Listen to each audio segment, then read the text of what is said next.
family life in the late 80s wasn't exactly smooth sailing, especially when you've got three brothers under one roof, two parents with very different jobs, and a silent code that was never, ever meant to be broken. I'm talking about the kid code, the one golden rule of childhood. No snitching. Whatever happens, whatever you see, you do not tell the parents. But one night, my brothers broke that sacred code and unleashed a chain of chaos that would last years. So, let me set the stage. I was the middle kid, old enough to get into trouble, young enough to think I was invincible. My mom, a dedicated school teacher, was always out the door before sunrise. My dad, he wore two hats, pastor by heart, firefighter by duty, which meant some nights he wasn't home at all. That freedom gave us plenty of chances to get away with mischief. But one night, I pushed the limit. I stayed out all night long with a mate, thinking I'd stroll back in at dawn without anyone noticing. For a while it worked. No raised eyebrows, no lectures. Until the next evening, when the whole family gathered for dinner. And just as I'm serving myself mashed potatoes, both my brothers, Keith and Jared, opened their big mouths and told on me. They ratted me out. Now, normally, this would be nothing, but they broke the code, the kid code. That betrayal burned deeper than the grounding I got, and in that moment, I swore I would have my revenge. Not today, not tomorrow, but one day, soon. Revenge, you see, requires patience. I let weeks pass, played it cool. Smiled at them at breakfast, joined in their games, acted like all was forgiven. But behind the scenes, I was plotting. Keith, the neat pleek, couldn't stand a crooked poster on the wall. His room looked like a furniture showroom. Jared, on the other hand, lived in organized chaos. He was obsessed with fish tanks. He had 4, maybe 5 bubbling away, and his room smelled, let's say, questionable at best. And here's the twist. I never confessed. Not then, not years later. To them, the mystery stayed alive. Keith blamed Jared. Jared blamed Keith. I carried the sweetest secret of my youth. That is, until Christmas in the mid-90s. The family was together again for the first time since the divorce. We're at a pizza place, sharing stories, laughing about childhood memories. Mom brings up the legendary line, "I still can't believe you boys had a bag of poo in the house." Keith points at Jared. Jared shouts in protest. I smirk.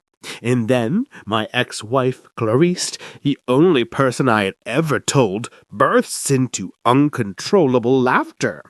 The room falls silent, all eyes on me. My father shakes his head and mutters, "Ah, you bastard." And then both brothers pummeled me right there in the restaurant. But you know what? Totally worth it. Because that's how a single bag of crap managed to tear 2 brothers apart, unite them in punishment, and give me the most satisfying revenge of my life. So I planted seeds, casually dropping comments to Keith like, "Don't you think Jared's room stinks?" Or, "Mate, must be hard living next to all that fish water." Soon enough, Keith was storming into Jared's room, complaining about the smell.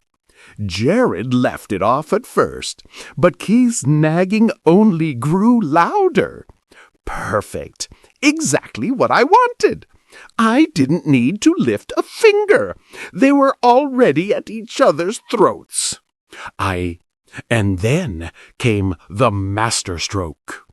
I grabbed a simple brown paper lunch bag, and into it I deposited, well, Let's just say the sort of thing no human ever wants to stumble upon. My own contribution. I slipped into Jared's room when no one was watching, tucked the bag deep into his closet, and left. The trap was set. Days later, the smell became undeniable. Jared thought maybe a fish had jumped tank and died. Keith, of course, blamed Jared's sloppy habits.